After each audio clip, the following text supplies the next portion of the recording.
सोचो, रात का वक्त है, तुम खुले आसमान के नीचे खड़े हो, ऊपर लाखों सितारे चमक रहे हैं। सब कुछ शांत लग रहा है, पर सच ये है कि यूनिवर्स शांत नहीं है।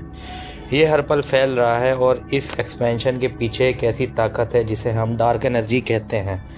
1929 में एडवन हबल ने एक अजीब चीज़ नोटिस की।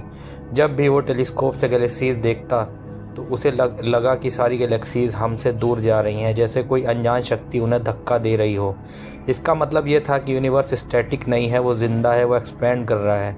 साइंटिस्ट को लगा कि टाइम के साथ ये एक्सपेंशन धीरे हो जाएगा, पर 1998 में जो हुआ वो पूरी कहानी का सबसे बड़ा ट्विस्ट था। यूनिवर्स स्लो नहीं हो रहा था, वो और तेज़ एक्सपेंड कर रहा था, जैसे किसी ने अचानक एक्सीलरेटर दबा दिया हो। इस अनजान ताकत को नाम दिया गया डार्क एनर्जी। डार्क एनर्जी दिखाई नहीं देती, उसे छू नहीं सकते, पर इसका असर पूरे यूनिवर्स पर है। आज हम जानते हैं कि यूनिवर्स के लगभग 68% हिस्सा डार्क एनर्जी है, 27% डार्क मैटर है और सिर्फ 5% हम ये सितारे, ये प्लैनेट्स हैं। मतलब यूनिवर्स की कहानी में हम सेंटर में नहीं हैं। 2025 में जेम्स वेब स्पेस टेलीस्कोप ने यूनिवर्स को और गहराई से देखा और साइंटिस्ट ने नोटिस किया कि यूनिवर्स हर जगह सेम स्पीड से एक्सपेंड नहीं हो रहा। कहीं एक्सपेंशन ज़्यादा तेज़ है, कहीं थोड़ा धीरे। इस प्रॉब्लम को हबल टेंशन कहा जाता है। इसका मतलब है कि हमारे कैलकुलेशन और यूनिवर्स की रियलिटी मैच नहीं कर रही।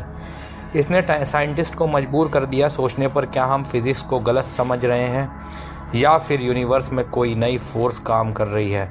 कुछ साइंटिस्ट ये भी सोच रहे हैं कि क्या डार्क एनर्जी सिर्फ एक फोर्स नहीं बल्कि यूनिवर्स का एक कंट्रोल सिस्टम हो सकती है।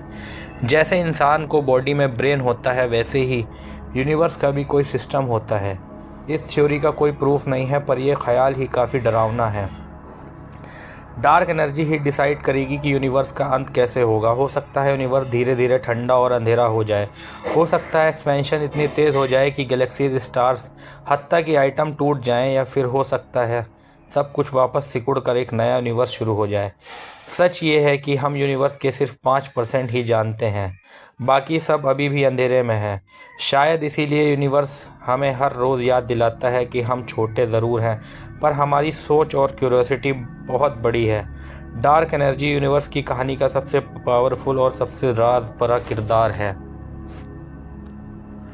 और जैसे जैसे साइंटिस्ट डार्क एनर्जी को समझने की कोशिश कर रहे हैं, वैसे वैसे यूनिवर्स और भी ज़्यादा अजीब होता जा रहा है।